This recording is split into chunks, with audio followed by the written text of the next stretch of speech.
Musdalifah? Ada, Bu. Sylvia? Ada, Bu. Oke.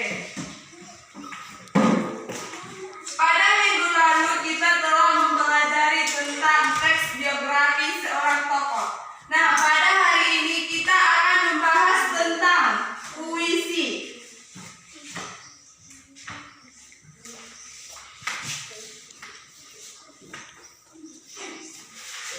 Sebelum Ibu menjelaskan apa itu puisi, adakah di antara kalian yang bisa memberikan pendapat apakah yang dimaksud dengan puisi? Silakan tunjuk tangan.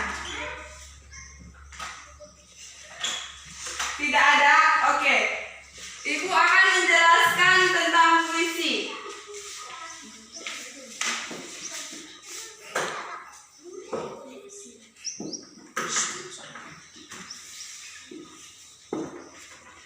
Puisi ini sudah tidak terdengar asing lagi kan di telinga kita? Iya, Bu. Puisi ini merupakan salah satu karya sastra yang paling banyak disukai. Mengapa? Karena puisi ini dikaji dari bahasa-bahasa yang indah dan bersifat imajinatif. Puisi ini juga dianggap sebagai rangkaian kata-kata yang menggambarkan perasaan seorang pengarang ataupun penyair puisi. Nah, puisi ini terbagi menjadi dua, yaitu Puisi lama dan puisi baru. oke, puisi lama dan puisi baru. Ada yang tahu apa itu puisi lama dan puisi baru?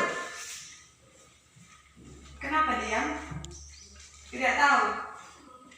Oke, puisi lama ini merupakan puisi yang terikat oleh aturan-aturan di mana jumlah suku kata dalam satu baris dan dalam satu bait memiliki persajakan atau rima dan banyaknya suku kata dalam tiap barisnya. Sedangkan puisi baru ini berbeda dari puisi lama. Puisi baru ini tidak terikat oleh aturan-aturan apapun, di mana puisi baru ini lebih bebas daripada puisi lama jika kita lihat dari jumlah baris, suku kata ataupun rima. Sampai di sini paham? Paham, Bu. Oke, kita lanjut pada unsur-unsur puisi.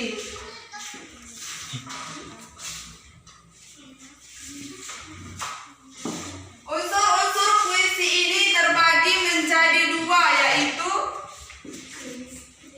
intrinsik. Dan ekstrinsik. Oke, ekstrinsik. Unsur intrinsik puisi ini merupakan unsur yang terkandung dalam puisi yang mempengaruhi puisi itu sebagai karya sastra. Dan yang termasuk dalam unsur intrinsik puisi ini terbagi menjadi 7. Di antaranya diksi, Diksi, imaji, majas, bunyi, rima, ritme, tema. majas, bunyi, Rima, ritme, tema. ritmik, Tema. dan tema. Oke, Sylvia, apa yang dimaksud dengan diksi? Musdalifah? Melda? Mela? Apa itu diksi? Diksi ini merupakan pilihan kata. Maksudnya, kita sebagai pengarang atau penyair puisi harus memilih kata-kata yang bagus atau yang cocok untuk puisi yang akan kita karang. Dalam memilih kata-katanya itu kita harus memilih dengan kata-kata yang cermat. Itulah yang dimaksud dengan diksi. Imaji ini merupakan seorang pengarang dalam mengarang puisi. Itu menggunakan kata-kata yang konkret dan khas. Sedangkan majas atau gaya bahasa, seorang penyair atau pengarang puisi ini menciptakan puisinya menggunakan kata-kata yang memiliki makna kiasan dalam puisinya. Maksud dari makna kiasan ini yaitu berbentuk formal, tidak berdasarkan fakta dan digunakan untuk memperindah puisi. Sedangkan bunyi ini akan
sastra. Dan yang termasuk dari unsur ekstrinsik puisi ini yaitu aspek historis, aspek psikologis, aspek filsafat, dan aspek religius. Aspek historis ini merupakan unsur-unsur kesejarahan atau gagasan yang terkandung di dalam sebuah puisi. Sedangkan psikologis ini unsur kejiwaan si pengarang yang dimuatnya di dalam sebuah puisi. Sedangkan unsur filsafat ini yaitu salah satu unsur yang sangat berkaitan erat dengan karya sastra, misalnya puisi. Sedangkan unsur religius ini yaitu aspek yang mengacu pada tema secara umum yang disampaikan si penyair melalui puisinya. Sampai di sini paham? Oke, kalau paham kita lanjut kepada struktur puisi.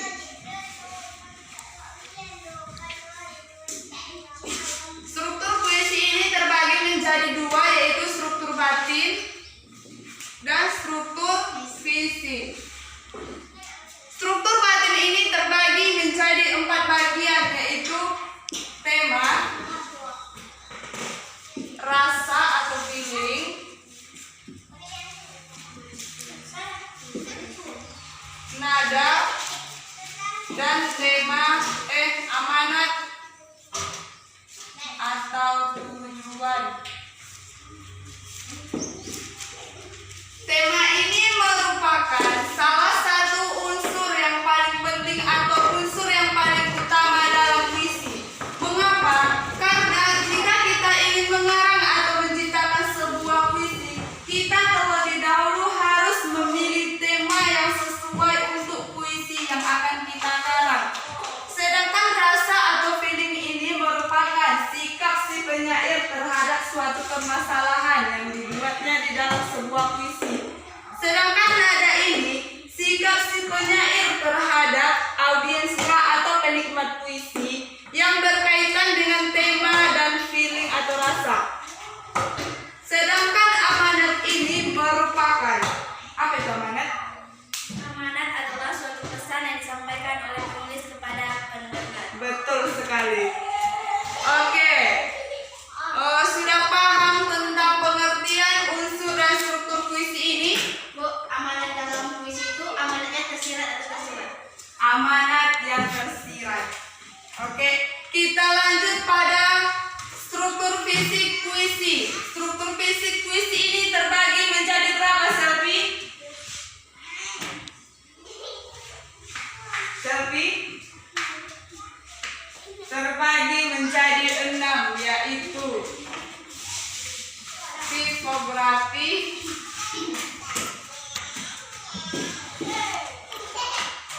diksi, imaji, kata konkret, gaya bahasa, dan rima. Oke, sudah paham apa itu tipografi, diksi, imaji, kata konkret, gaya bahasa, dan rima? Silakan tanyakan. Oke, Selvi. Apa yang dimaksud dengan rima? Rima. Rima itu merupakan persamaan bunyi atau pengulangan bunyi, baik di awal, di tengah, ataupun di akhir puisi. Misalnya, contohnya seperti ini. Di awal dibuat dalam puisi itu wahai rembulan. Oke, di tengahnya lagi dibuat wahai rembulan. Itulah persamaan bunyi dalam puisi tersebut. Oke, Selvi. Ada lagi yang ingin ditanyakan? Bella? Apa yang dimaksud dengan kata konkret? Kata konkret, kata yang ditangkap oleh indera manusia sehingga bisa menimbulkan imajinasi untuk menciptakan sebuah puisi. Contohnya, Bu?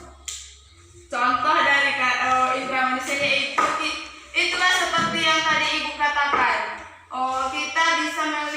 dengan menggunakan indera penglihatan kita, yaitu kita melihat sebuah bintang. Dari situ dari indera penglihatan kita itu bisa menciptakan sebuah puisi tersebut.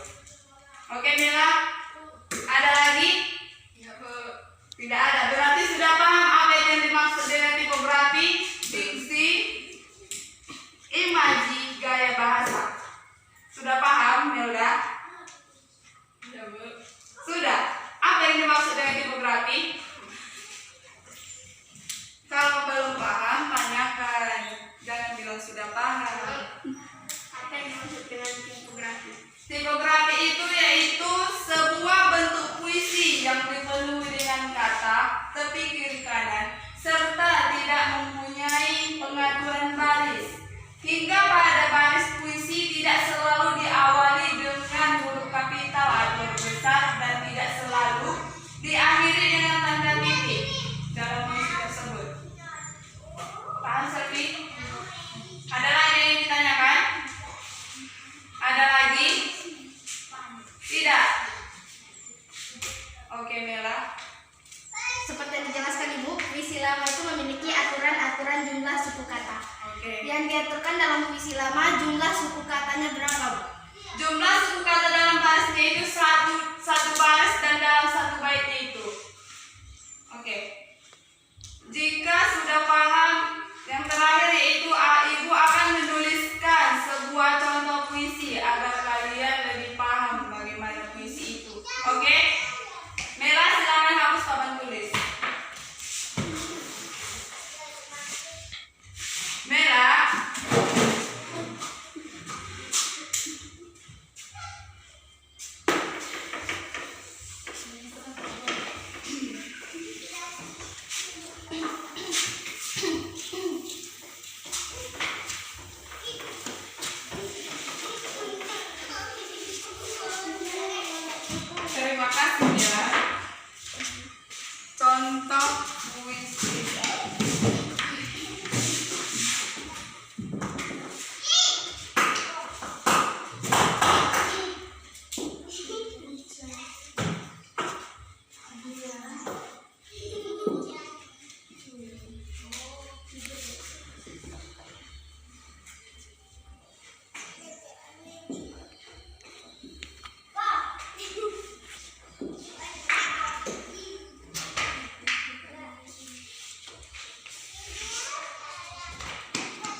Hujan di bulan Juni.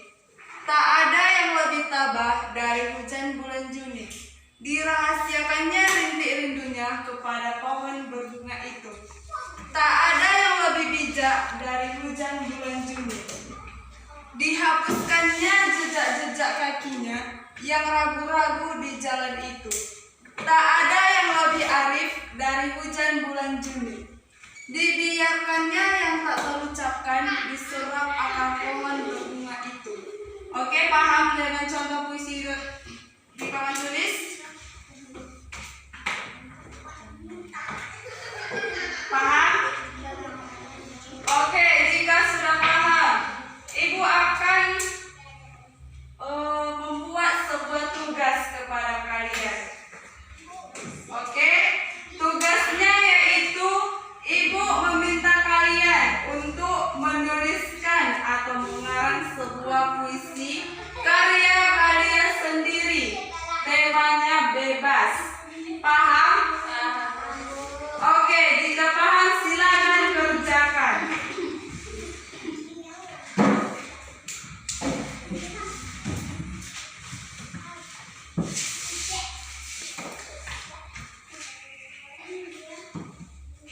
Kenapa bisik-bisik? Kerjakan, Bella.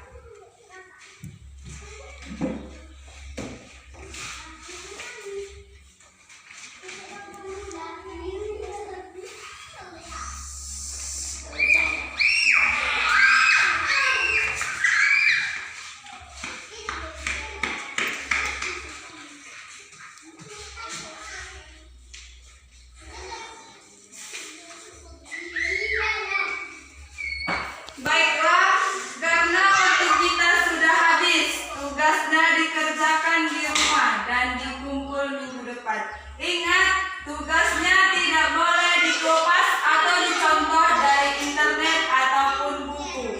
Sampai di sini paham? Paham, Bu. Oke, Kak, baiklah, kerjakan di rumah. Sebelum kita mengakhiri mata pelajaran kita pada hari ini, kita ucapkan hamdalah.